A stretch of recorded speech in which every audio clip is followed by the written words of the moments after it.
Friends, তোমরা সবাই কেমন আছো? আশা করি সবাই ভালো আছো, আমিও খুব ভালো আছি। তো আজকে বলো তো কি, আজকে হচ্ছে রথ। আমি যাবো পুজো দিতে, মা তো বাড়ি নেই, মা এক জায়গায় গেছে। তো চলো আমি স্নান করে তোমাদের সাথে আবার দেখা করছি। তো ফ্রেন্ডস, এই যে আমার স্নান করা হয়ে গেছে, আমার চুল ভেজা, আর দেখো আমি হালকা পাতলা জামা পরে নিয়েছি যাতে আমার গরম না লাগে। আর আমার সব গোছানোও হয়ে গেছে ঘরে, তো দেখাচ্ছি। এই যে সব গোছানোর প্যাকেট, আর এই যে আমার গোপুসোনা বসে আছে, আর আমিও রেডি হয়ে গেছি। তো আমি এখন যাবো, চলো আমার বান্ধবীদের সাথে। ফ্রেন্ডস, আমরা এখন যাবো পুজো দিতে, আর আমার বান্ধবী আসছে না কারণ ওর অনেক লেট হচ্ছে, আর এখন প্রচুর ভিড় হবে, ওর জন্য আমাদের এখন অনেক লেট হচ্ছে। তো চলো আমরা এখন যাবো। আর এই যে আমি পুজোর প্যাকেট নিয়ে বেরিয়ে পড়েছি, আর আমি পুজোর প্যাকেট দিয়ে দিয়েছি সব সরাকালের নিচে। আর আমাদের উল্টো রাতের দিনই কিন্তু মনসা পুজো হয়, আর আমার খুব মজা হয় সেই দিন, আর বাজারে খুব মেলা হয়। আর এই যে আমি নমস্কার করতে চলে এসেছি মনসা ঠাকুরের কাছে। আমি প্রার্থনা করছি ঠাকুর যেন আমি আরও বড় হই, আরও ভালো করে পড়াশোনা করতে পারি। আর আমি বেরিয়ে পড়েছি, আর কি রোদ বলো না, আমি এই গরমের মধ্যে। আর যে বাবার হ্যান্ড ট্র্যাক্টর নিয়ে বাবা সারাদিন থাকে, হ্যান্ড ট্র্যাক্টর ছাড়তেও পারে না।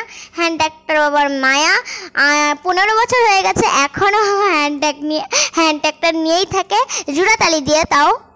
কিন্তু আমি বাজারে কিছু খাইনি, আমি পুজো দিয়ে সোজা বাড়ি যাচ্ছি। বাবা আমাকে অনেকবার বলেছিল কিছু খাবে, কিন্তু না, আমি খাইনি। বাবাকে আমি বলেই দিয়েছিলাম আগে আমি বাড়ি গিয়ে সোজা ভাত খাবো, তারপর আমি আসবো আবার মেলা, তখন আমি আবার খাবার খাবো, সব কিছু খাবো, ফুচকা খাবো। তো বন্ধুরা, আমরা এখন খিচুড়ি খেতে যাচ্ছি, আর এই যে ভাইপো যাচ্ছে, দেখো কি মজা আছে। Ding ding ding ding ding ding ding ding ding ding. আমি আর বৌদি বসে পড়েছি খেতে। আমাদের খাওয়া হয়ে গেছে, জগন্নাথ ঠাকুরকে বের করবে বলে আমরা সাইডে দাঁড়িয়ে আছি। তো এই যে ঠাকুরকে বের করছে খুব সুন্দর করে দোল খাইয়ে, আমার দেখে মন প্রাণ জুড়িয়ে গেছিলো, আমার মায়া জড়িয়ে গেছিলো এক সপ্তাহের মধ্যে। আর দেখো এখন বাড়ি যাচ্ছে জগন্নাথ ঠাকুর। তো বন্ধুরা দেখো, এখন সুভদ্রা যাচ্ছে।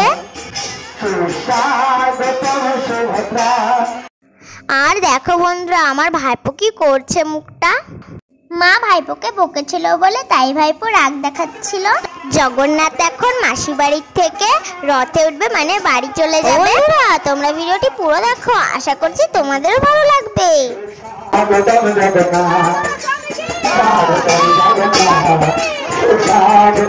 আমি এখন রথের কাছে যাচ্ছি, আর দেখো কি ভিড়।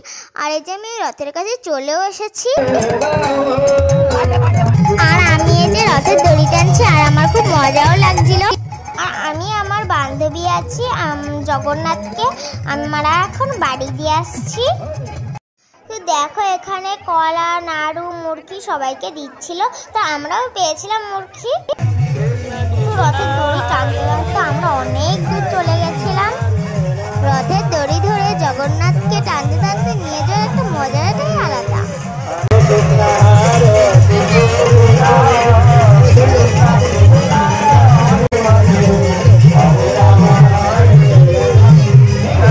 সকালে সরাকলা দিয়েছিলাম, কি সুন্দর করে সাজিয়েছে দেখো। তো বন্ধুরা, আমি মেলা থেকে ঘুরে এসে আমি এখন বই নিয়ে বসেছি।